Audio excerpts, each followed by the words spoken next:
بسم اللہ الرحمن الرحیم۔ حضرت امام حسن علیہ السلام کی زندگی ایثار، سخاوت اور حکمت کا ایک روشن باب ہے۔ حضرت امام حسین علیہ السلام 15 رمضان 3 ہجری کو مدینہ منورہ میں پیدا ہوئے۔ آپ علیہ السلام حضرت علی ابن ابی طالب کرم اللہ علیہ اور خاتون جنت حضرت فاطمہ الزہرا سلام اللہ علیہ کے بڑے صاحبزادے اور نبی کریم صلی اللہ علیہ وآلہ وسلم کے پہلے نواسے تھے۔ آپ علیہ السلام کی پیدائش پر رسول اللہ صلی اللہ علیہ وآلہ وسلم نے خود آپ کا نام حسن رکھا۔ آپ کے مشہور القابات مجتبیٰ اور سید ہیں۔ نبی کریم صلی اللہ علیہ وآلہ وسلم آپ سے بے پناہ محبت فرماتے تھے۔ مشہور حدیث ہے کہ رسول اللہ صلی اللہ علیہ وآلہ وسلم نے حضرت امام حسن اور حضرت امام حسین علیہ السلام کے لیے فرمایا، یہ دونوں جوانان جنت کے سردار ہیں۔ حضرت علی علیہ السلام کی شہادت 40 ہجری کے بعد کوفہ کے لوگوں نے حضرت امام حسن علیہ السلام کے ہاتھ بیعت کی اور آپ علیہ السلام مسلمانوں کے خلیفہ مقرر ہوئے۔ آپ علیہ السلام نے تقریباً 6 ماہ تک خلافت کی ذمہ داری سنبھالی۔ اس دوران ملک میں خانہ جنگی کے بادل منڈلا رہے تھے اور مسلمانوں کے 2 بڑے گروہ آمنے سامنے تھے۔ حضرت امام حسن علیہ السلام کی زندگی کا سب سے بڑا اور اہم واقعہ امیر معاویہ کے ساتھ صلح کرنا ہے۔ آپ علیہ السلام نے خون ریزی روکنے اور امت مسلمہ کے اتحاد کی خاطر اپنی خلافت سے دستبرداری کا فیصلہ کیا۔ اس صلح کے نتیجے میں مسلمانوں کے درمیان جاری خونی جنگ ختم ہوئی۔ آپ علیہ السلام نے ثابت کیا کہ اقتدار سے زیادہ انسانی جان اور دین کی حفاظت اہم ہے۔ نبی کریم صلی اللہ علیہ وآلہ وسلم کی وہ پیش گوئی سچی ثابت ہوئی جس سے آپ صلی اللہ علیہ وآلہ وسلم نے فرمایا تھا، میرا یہ بیٹا سردار ہے، امید ہے کہ اللہ اس کے ذریعے مسلمانوں کے 2 بڑے گروہوں میں صلح کرائے گا۔ حضرت امام حسن علیہ السلام اپنی سخاوت اور بردباری کے لیے مشہور تھے۔ آپ علیہ السلام کے دشمن بھی آپ کی نرم مزاجی کے قائل تھے۔ آپ علیہ السلام کو حلیم کہا جاتا تھا کیونکہ آپ علیہ السلام بڑی سے بڑی زیادتی کو معاف فرما دیتے تھے۔ روایات میں آتا ہے کہ آپ علیہ السلام نے اپنی زندگی میں 2 مرتبہ اپنی تمام جائیداد اللہ تعالیٰ کی راہ میں تقسیم کی اور 3 مرتبہ اپنا آدھا مال صدقہ کیا۔ آپ علیہ السلام نے پیدل چل کر 25 حج ادا کیے۔ یہ آپ علیہ السلام کے تقوی اور اللہ سے محبت کی نشانی ہے۔ صلح کے بعد آپ علیہ السلام مدینہ منورہ تشریف لے گئے اور وہاں خاموشی سے دین کی خدمت اور لوگوں کی رہنمائی میں مصروف رہے۔ حضرت امام حسن علیہ السلام کی زندگی ہمیں سکھاتی ہے کہ امت کے وسیع تر مفاد کے لیے اپنی انا اور اقتدار کی قربانی دینا ہی اصل بہادری اور سرداری ہے۔ حضرت امام حسن علیہ السلام اور امیر معاویہ کے درمیان ہونے والا صلح نامہ محض ایک سیاسی دستاویز نہیں تھی بلکہ یہ امت مسلمہ کی بقا کا ایک عظیم چارٹر تھا۔ تاریخ کی مختلف کتب کے مطابق اس صلح کی اہم اور تفصیلی شرائط درج ذیل تھیں۔ امیر معاویہ پابند ہوں گے کہ وہ حکومت کا نظام کتاب اللہ، قرآن مجید، سنت رسول صلی اللہ علیہ وآلہ وسلم اور سیرت خلفائے راشدین کے مطابق چلائیں گے، یعنی انفرادی فیصلے کی بجائے اسلامی اصولوں کی پیروی لازمی قرار دی گئی۔ جانشینی کا معاملہ، یہ شرط انتہائی اہم تھی کہ امیر معاویہ کو اپنے بعد کسی کو نامزد کرنے کا حق نہیں ہوگا۔ ان کے بعد خلافت کا معاملہ دوبارہ مسلمانوں کے مشورے پر چھوڑ دیا جائے گا، یا بعض روایات کے مطابق وہ دوبارہ امام حسن علیہ السلام اور ان کی عدم موجودگی میں حضرت امام حسین علیہ السلام کو منتقل ہوگی۔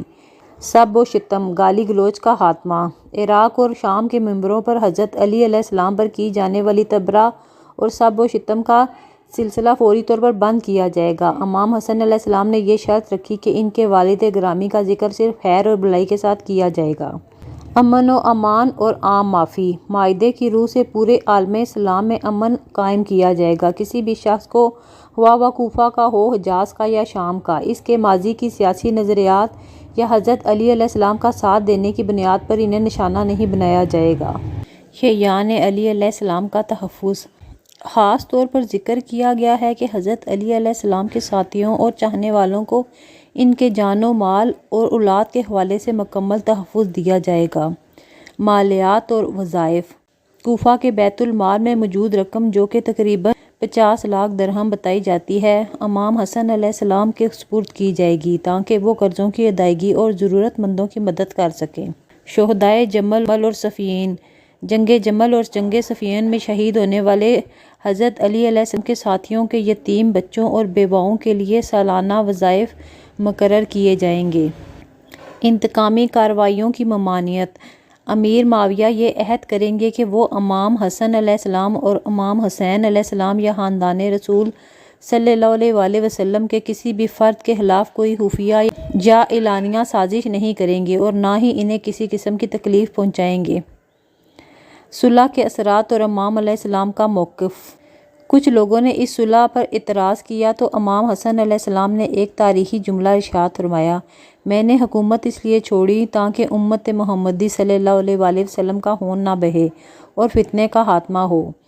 آپ علیہ السلام نے ثابت کیا کہ منصب خلافت آپ علیہ السلام کے نزدیک ایک ذمہ داری تھی، نہ کہ ذاتی جاہ و جشمت کا ذریعہ۔ اس صلح کے نتیجے میں مسلمانوں کے درمیان جاری خانہ جنگی ختم ہوئی اور بیرونی سرحدوں پر فتوحات کا سلسلہ دوبارہ شروع ہوا۔ دین اسلام کی تبلیغ کے لیے ایک پرامن ماحول میسر آیا۔ صلح کے بعد حضرت امام حسن علیہ السلام کی مدینہ منورہ میں زندگی اور اس کے بعد کے واقعات اسلامی تاریخ کا ایک نہایت پروقار مگر دردناک باب ہے۔ خلافت سے دستبرداری کے بعد آپ علیہ السلام نے سیاست سے کنارہ کشی اختیار کی اور اپنی زندگی کو دین کی خدمت کے لیے وقف کر دیا۔ جب امام حسن علیہ السلام کوفہ سے مدینہ پہنچے تو اہل مدینہ نے آپ علیہ السلام کا والہانہ استقبال کیا۔ آپ علیہ السلام نے مسجد نبی میں تعلیم اور تعلم کا سلسلہ شروع کیا۔ دور دراز سے لوگ آپ علیہ السلام کے پاس فقہ، تفسیر اور اخلاقیات سیکھنے آتے تھے۔ اگرچہ آپ علیہ السلام خلیفہ نہیں تھے لیکن لوگ پیچیدہ مسائل کے حل کے لیے آپ علیہ السلام ہی کی طرف رجوع کرتے تھے۔ آپ علیہ السلام کا دسترخوان ہمیشہ غریبوں اور مسافروں کے لیے کھلا رہتا تھا۔ امام علیہ السلام اپنی سخاوت کے لیے مشہور تھے۔ تاریخ بتاتی ہے کہ آپ علیہ السلام نے اپنی زندگی میں 3 مرتبہ اپنا تمام مال اللہ کی راہ میں صدقہ کر دیا، یہاں تک کہ اپنے جوتے تک بانٹ دیے اور پھر نئے سرے سے زندگی شروع کی۔ آپ علیہ السلام نے 25 مرتبہ مدینہ سے مکہ پیدل حج کیا۔ حالانکہ آپ علیہ السلام کے پاس بہترین سواریاں موجود تھیں، لیکن آپ علیہ السلام فرماتے تھے کہ مجھے اپنے رب کے گھر پیدل جانا پسند ہے۔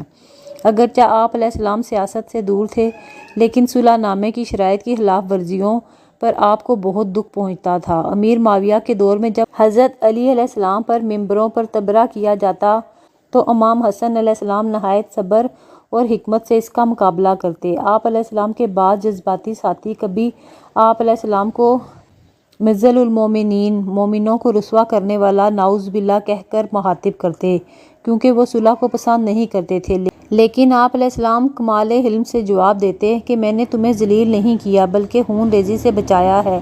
صلح کے تقریباً 10 سال بعد جب امیر معاویہ نے اپنے بیٹے یزید کی ولی عہدی کے لیے راستہ ہموار کرنا چاہا تو امام علیہ السلام اس راہ میں سب سے بڑی رکاوٹ تھے، کیونکہ صلح نامے کی روح سے خلافت کسی کی میراث نہیں بن سکتی تھی۔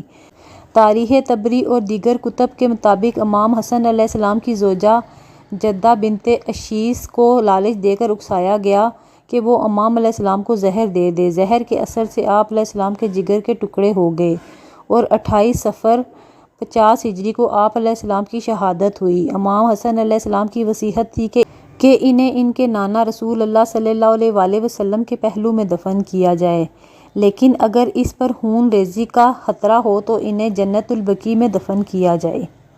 جب جنازہ روضہ رسول صلی اللہ علیہ وآلہ وسلم کی طرف لے جایا گیا تو مروان بن حکم اور بنو امیہ کے دیگر لوگوں نے مخالفت کی اور جنازے پر تیر چلائے گئے۔ امام حسن علیہ السلام نے اپنے بھائی کی وصیت پر عمل کرتے ہوئے جنگ سے گریز کیا اور آپ علیہ السلام کو جنت البقیع میں آپ کی دادی حضرت فاطمہ بنت اسد رضی اللہ تعالیٰ عنہا کے پہلو میں دفن کیا گیا۔ امام حسن علیہ السلام کی شہادت کے بعد امامت کی ذمہ داری حضرت امام حسین علیہ السلام کے کندھوں پر آئی، جنہوں نے 10 سال تک اسی صلح نامے کی پاسداری کی جب تک امیر معاویہ زندہ رہے۔